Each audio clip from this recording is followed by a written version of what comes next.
we impede the receiver's progress at all, you're going to get it if you're not looking back for the ball. And even a lot of times if you're looking back, but you're still, not allowing him to play the ball. That you guys have gotten called on that a couple times. Even last game, right? Where it's you're running with him, but you're holding and we're both running. We're both running, and now this part, it's hard to say, hey, we're going for the ball too. If it's stationary, they're going to always call it. So that's what we try to point out on film with the guys. That, hey, you may be frustrated, but here's why. You can see it on this tight copy. Or I'm not sure about that one. Continue to play. How much of it? I think Urban had mentioned this, not to single guys out, but Damon had a call or two earlier where I think even Urban said, he's too good of a player to be putting his hands on guys that much. Can Damon get a little handsy sometimes? Is that? I think we all can, to be honest. Okay. Him specifically, yes, because he moves his feet really well and he's strong. So a lot of times when he gets his hands on guys, we have to make sure that he's getting them off in time, where he can get in position and not just go for the ball. And I think that's what he's realizing now even more. So is there a different way to teach corners that gets their head around, and why not try that, if that makes sense? Like, have you ever done that in your career where you're getting around earlier, and what's the downside to that approach? The downside is if you look too soon, you're going to slow down, and now that guy can run away from you. That seems bad. Yeah, it's really bad. That's even worse, to be honest with you. But I tell you what, even working with Coach Shiano, another secondary coach, Coach Grinch, another secondary coach, a lot of us have the same philosophy when it comes to being top down on a guy and then phase, like I was just talking about. So that gives you, that gives you some at ease that, hey, we're doing and we're teaching the right things. We just have to emphasize it more, and we got to get it. We work diligently, on that, and even more so as the season's going on.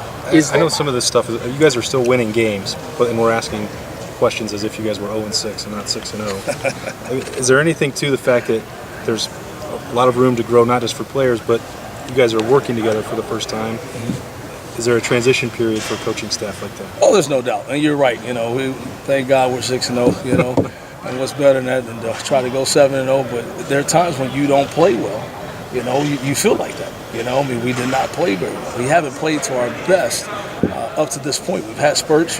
We've had maybe a game or two, but with our talent and the guys that we have, and as hard as they work, I think we can just be more consistent. So that is some of that. After the game, by the time we watch the tape on Sunday, we come in, we talk about it, we see it, and now it's, hey, let's get these things corrected so now we can go ahead and help even more in terms of helping our guys win.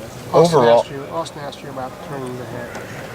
Is it true that you are less likely to be called for pass interference if you're looking back for the ball as opposed to looking at the receiver? I thought so, but we've had some instances, and I've had some instances where guys have gotten their head back, and for whatever reason, the flag still came out. So I've gone away from saying that, as much as just get in position and make sure you look back for the ball. And again, like I said, more importantly, we're not impeding, not allowing that guy to get the ball, but just become the receiver, and now you will naturally have an opportunity to make the play. It doesn't seem to me that you guys are getting beat like 2-3 steps very often at all. You're there. It's just not making the play or getting called for pass interference. Right, that's exactly right. We are there, and I think it's really like 2 more steps where we're completely there, and now the play can be made because we're comfortable. We get there, but we're still uncomfortable, and now there's a test, there's a situation where I'm not sure, as opposed to I'm here, I can become the guy, and now have that confidence and go get it. Overall, what do you think the cornerbacks have done well this season, and what do you think are the biggest things that your group needs to work on? I think just the effort has been really good. I think the guys, they're really trying to do exactly what we asked them to do. There's some different techniques, some different things we are doing. We've missed a couple of tackles, but I think we've tackled pretty good on the perimeter, which has helped us out. And I would say, just making sure we come in and work every day. Our consistency is the one thing that we've got to just really fine-tune and really get better at. And that's hard as a player. It's hard as any player. But for sure at that spot, because every play is so different. It's like being a golfer. Every shot is totally different. And I got to make sure that I'm just consistent and disciplined with my eyes and my technique every single play. Man, zone, blitz. There's a lot of things that go into it. I apologize. I like to ask the coaches questions because you're the experts and I'm far less of an expert than you. So I don't know about expert. if that sounds stupid, I apologize. No. We know Ohio State plays press man coverage, right? And you're putting these corners on an island and asking them to cover guys. I asked Urban the other day, is there any consideration of maybe doing that a little bit less, like maybe backing off a little bit or just playing off a little more? And he said, well, we're working on that a little bit. Have there been scheme adjustments to maybe not put the corners in such isolated one-on-one coverage? Could there be more adjustments, or is this is what you guys are? You have confidence in it. If you get beat sometimes, you're going to work on it. Right. Well, we get beat, we never accept it. That's exactly right at the very end. That's who we are. That's what we all signed up for. And we'll have some situations where, we will play some zone. We will play some bail. But yes, that's who we are. Our guys understand that, and they know that we have to get it done. The defensive lineman knows he's got to take on a double team. He's got to get that done. There's no situation where we're going to move him a ton. So that's part of our job. That's our job. That's what we signed up for, and we can. There's no doubt about it. And that's not changing. That's not changing. Okay. The other thing so Denzel Ward was here last year, and Denzel Ward is like looking like the best rookie defensive player in the NFL right now. Is there anything to the idea of, you know what, your corners are pretty good right now, but if Ohio State fans or people are used to seeing Denzel Ward, and Denzel Ward was here last year shutting people down, well, look at Denzel Ward in the NFL. He's not normal. Right. And I'm not saying that that's not what you strive for, right? Right. And I'm not trying to take anything away from Kendall or Damon or Jeffrey, but Denzel's Denzel. Is there anything to the idea of, you know what, we're playing pretty well, but if we're not quite at the Denzel Ward level yet, what are you going to do? He's Denzel Ward. And I think you always couple that by saying, first-round draft picks those guys are rare, and we've had our share of them. We've been very, very fortunate that way, without a doubt. But I'm definitely pleased with our group, and I wouldn't take these guys over anyone else because I know what we're capable of. I know they're going to get better.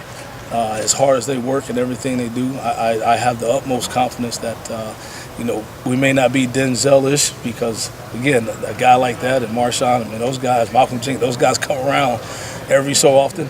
But these guys can get it done. There's no doubt about it. Going back to Damon, what have you seen him do well, and what does he need to work on? I think he just has to work on just his eyes. Damon's an aggressive player. He's a guy that's not afraid of anything, and that's how you want the guys out there. He's got confidence. He has all the intangible things. But now once he continues to put his eyes in the right spot when he's in man, when he's in zone, being able to transition his eyes, I think you're going to see. I think you're going to see him take off even more. Who's your best corner? I'm sorry. Who's your best corner? Me.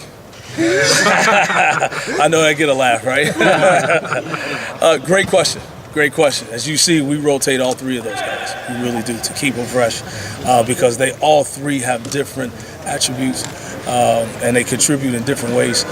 So it's hard to say. It really is. To pinpoint one of those guys, I think all three make up the corners that we want in the program. I know Damon used to go down to nickel. How are they staying even more fresh now that Shaun Wade is in the lineup? Yes. And how is that impacting them now? I'll tell you what, from what you just said, those guys are staying fresh. We're able to have that three-man rotation, and now Damon doesn't have to take a ton of snaps at nickel or at dime and things like that. He can stay on the outside and really, really get comfortable with the technique. Is that something where you might see the impact later in the season? Right now. Right, you get to the middle of it to the end. There's no doubt about it because at this point in the season, across the country, you're seeing different aches, pains, different type of injuries, and that's huge. Being able to rest guys up and keep them fresh, that's everything.